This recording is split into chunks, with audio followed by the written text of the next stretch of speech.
Hey there, this is Way to Fail with another Scrolls Shooting for 2000 or whatever you want to call it game here. It's ranked and we're going up against Evanitis or Evenitis or something. I am playing my Growth Decay deck again. Like I said, it kind of feels like my security blanket lately. Right now I have about 4 or 5 ranked losses on my Growth deck and only 1 loss on this one. So let's see if Evan can notch another one on the bedpost for this one. This is going to be a Decay versus Decay matchup of some way, shape, or form. And for all the cards I have here, actually Ilmar Rod Eater might be the weakest up front to have. So I'm going to get rid of Return to Nature instead because I don't quite need the ramp just yet. I'd like to get a creature out here, at least versus Decay, to kind of try and start getting whatever salvos of stuff he might have. I can Brain Lice as well, get out the Harvester eventually. But there we go. So Loyal Darkling up front. That doesn't concern me too much. That is going to be a Brain Lice target. Rat King is good to get rid of here, so let's go ahead and just Brain Lice it. Try and get that card draw going. I did actually face a really interesting deck recently, and that was just one where a person really outplayed me. But he was using a lot of Pillar Fatigue and Eager Scryer in a really nice combo just to draw a lot of cards. Granted, he controlled the crap out of the board from me. Once again, I was playing Growth, so there's not a lot to do there, but let's see here. Do I Harvester? I think this is the proper time to Harvester. So let's do it. So that way we can both get the benefit of this guy dying. And now it's going to be a matter of who can get their Harvester to go on their own turn. Do get another Languid, but I probably won't play it before I get an Oblivion Seeker out next turn. Unless the cards just don't come, which they might not. I don't need the Oblivion Seeker out next turn. There's a Cursemonger. Much better target for Languid because you want to damn and curse these guys when you can. And interesting. Okay. We're actually going to Languid you and save that for later. That actually may have been a dumb move because you just want to curse those when you can. But hey, whatever. And I guess Brain Lice, good for card draw. Loyal Darkling, good for direct idle damage. Let's get rid of the Rod Eater. No, it's a tough call here. Let's get rid of the poison damage because right now there's not a lot that's really great for me to play with it. And I will get you out right now because it's not like he's going to be able to accelerate his stuff. I want the Loyal Darkling out when it's going to be most convenient for me. And I guess the benefit of delaying the Cursemonger, making him weaker, is that he can more control how that's going to attack. I can't necessarily. And maybe it would have been good for me to Brain Lice this to at least bring its health down, but that doesn't always mean that it can go. So Nerp saying more stuff. And Nerp, who is, I was talking to him about how I kind of feel that Mana Growth is a little unreliable, at least for me lately. So we're going to get rid of the Soul Steal. Going to be a good control card for later. Watcher's nice to have. Watcher's going to be a good reaction card as well, but for now the obvious play is Oblivion Seeker, just to get that rolling here. But yeah, Nerp, who last I checked played a lot more Order and has told me that he wants to put up more videos lately, at least he said in the last video. Yeah, there we go. So what has he got? He's got Curse 2 on me, so that's a thing here, and Damning Curse as well. Alright. I would personally have Damning Curse the Harvester, but that's a very defensible play. I can see why you would do that. There's nothing wrong with that. Cursemonger of my own. Let's go to 6 resources. I'm not going to put out the Watcher just yet.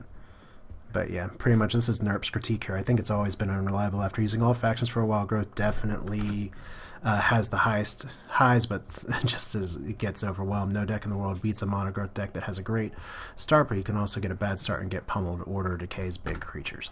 Yeah, that's a pretty good analysis, and I would add to it that at least as someone who plays Growth quite a bit, is that I can make it back in the late game with Quakes and with ramping my resources up a lot. But the mid game is definitely where there is a huge struggle. So we'll actually ditch the Cursemonger here. And interesting. Okay. I think this may be an appropriate time to possibly Necrogeddon.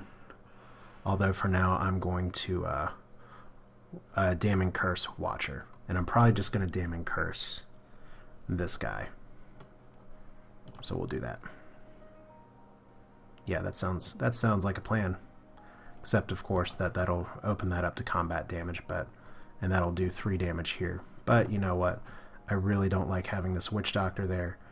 I can't actually mow through the line with that being there. So this is what we're going to do. We're going to move you like this. Save the Necrogeddon play here. That may have been really bad placement because that might mean I might not be able to take out that Harvester. Well, shit. Okay. We'll see what that means in a little bit, but derp on me if that is indeed the case. At least I have the Necro in place, so this guy may be able to just roll back over me with a pretty significant misplay there by putting that there, but he's going to curse to the Watcher. Once again, me doing my best to make things dumb. But maybe I can get my Harvester to do something good next turn first, because these guys are going to go off the same time. And now he's going to split his units. That actually saves my ass. So we're definitely Necrogeddoning. Yes, we are definitely Necrogeddoning. Next turn. In fact, I can curse Necrogeddon, which is, don't forget, that's something that you can actually do. So does he have another card to actually protect this? Please tell me he's going to do something. I don't know. I don't know what he's going to do.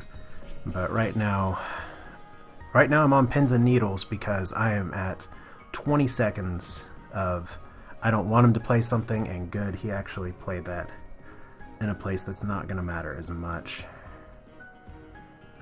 Well, you know what? Let's sack for cards here. So that's good. That's some growth I can start aspiring to. I want to clear as much of his board as I can, although I'm not going to get all of it. I'm going to have a 4/4 Rot Eater to deal with, but I've had to deal with worse. So let's curse you. Yeah, that seems like the right move.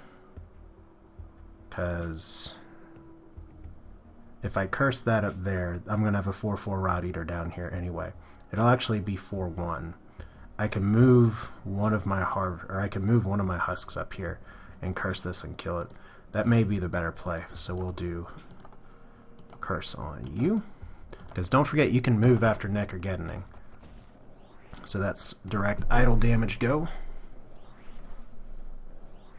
And this guy's going to attack first because he's on the front row.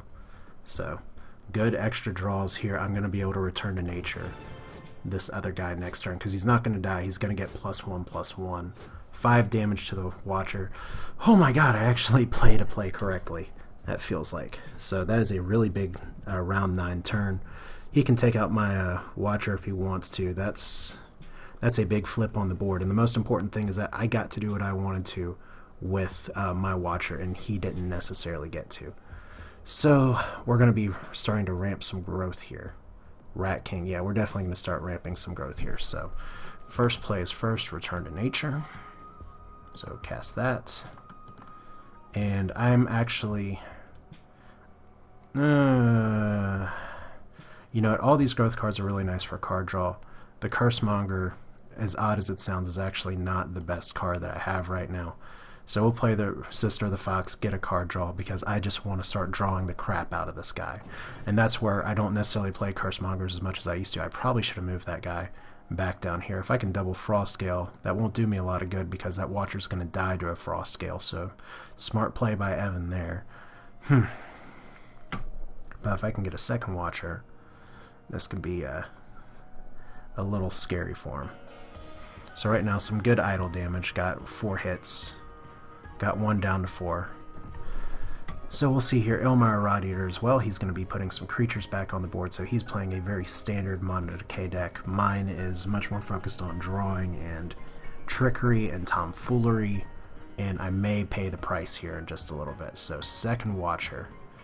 Let's play the Sister of the Fox. Let's play her first. Alright. And I get a Languid, so that means extra cards for me. I want to hold on to that Watcher instead of the Oblivion Seeker, perhaps. Although the Oblivion Seeker is going to be good defense against the Watcher, because once that Watcher drops, it dies, but that probably means Rat King's going to have to go. So That's okay. That means I can possibly play a Fertile Soil, Oblivion Seeker next turn, or Watcher, and do double damage. So, pretty nice. Alright, that's what we're going to do. And while I'm at it, you know what, we might as well play the second Watcher. So that tips my hand just a little bit, but that does leave the Fertile Soil play open next turn to do 6 idle damage. Because if there's one thing that, if these two guys get to attack, they're just going to be able to attack. And because this is Cursed 2'd, it's not going to be able to do a lot if I played Damn Curse or whatever. So I'm getting watched by somebody. Hi, one person. I'm noticing that spectating is kind of up and down at this point, in part because a lot of people are playing instead of spectating, so that's nice. But Evan does have 5 cards, and I'm very concerned about what he can possibly do here. There's a Languid to start with. You know what? I will accept your Languid because there's no way in hell I'm attacking your Oblivion Seeker here at this point. I don't want to give you extra cards. I could actually Oblivion Seeker Fertile Soil. That could be hilarious, but I think it's better to have the Oblivion Seeker up for defense at this stage. I'd love to get a Damn Curse on the Rod Eater. Would love to. But we're going to get a Tribesman instead, so... And actually, oh wow, he's actually going to move everybody down here. Okay. That's decent for me. Ilmar Tribesman as well, so he's going to be getting a lot on the board. And these Tribesmen are very tough to deal with because they may be slow, but they make up for it in oomph. So Harvester is actually really interesting here instead of the Oblivion Seeker. In fact, to the point where...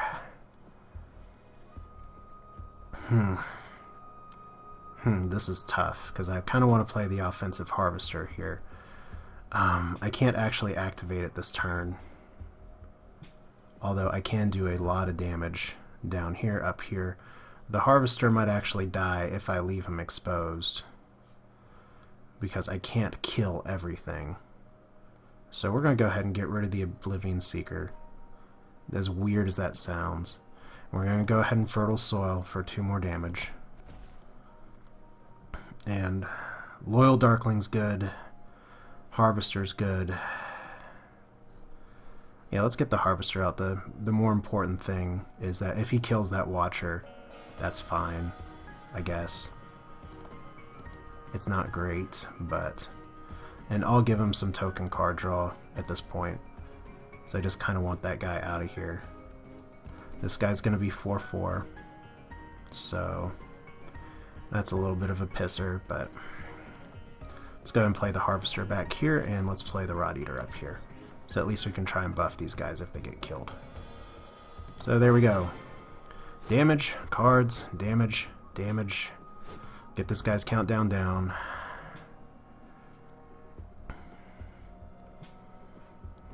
And now he's going to be going after my Watcher, which is totally fine. I am good with that. And this is creature being destroyed adjacent, not units. So, question is that can he Necrogeddon next turn? I'd love to have a Necrogeddon to play right now. That could end the game practically. But Brain Lice instead. That's good. Get that poison out, get a Ripper out. This is a I really do like this style of Decay because it is a ton of creatures, and that is tough to deal with, especially in a deck like this that's just really trying to hang around. So there's a Damning Curse, which is going to be super valuable because that means I cannot take out everything, but I can come damn close. Okay.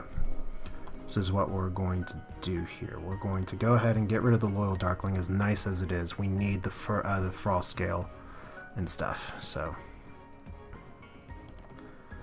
Alright, Sister of the Fox, even better. Okay.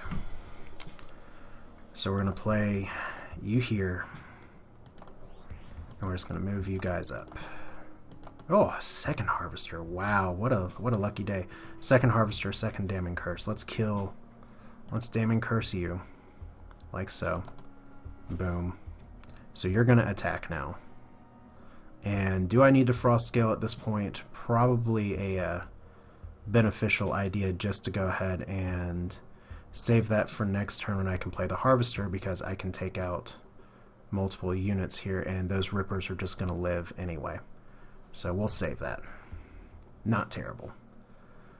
Alright, so let's go ahead and it's going to be 1 extra idle damage. I just poisoned all of my creatures, but that's okay. We're all poisoned. It's all a happy family here. I'll take that. I'm sure he'll probably take that too, but unfortunately that second Harvester is now not going to get as much benefit because I do have a bunch of poison creatures. But this guy will get a buff unless he can do some kind of hasted play. That's probably not in the cards. Necrogeddon. That's, what did I just say? It's probably not in the cards. It's absolutely in the cards. Okay, so things are dying. And unfortunately they're dying to combat damage, but that, you know what that says to me? That says that's a Desperation Necrogeddon. I will take that. So let's see here. That is another attack from the Mystical Magical Harvester. I now no longer need the Frost Gale, although I could potentially end the game with the Frost Gale. But we're not going to do it, because I could end the game with the Damning Curse as well. So, Sister, let's see here. Let's go ahead and move you down here first, because that's smart. Let's play the Sister of the Fox, because that's smart. Let's get the Oblivion Seeker out, because that is smart. And that looks like a pretty good turn. I didn't get out the second Harvester like maybe I could have. But at this point, I have some different thoughts for strategies to end the game. I could Damning Curse this and hope for RNGs to save me. Not usually the best thing to rely upon, though. So still sitting at 6 resources. Probably want to start moving to 7 or so, because if I can get 7, I can start playing a lot of cards at the same time.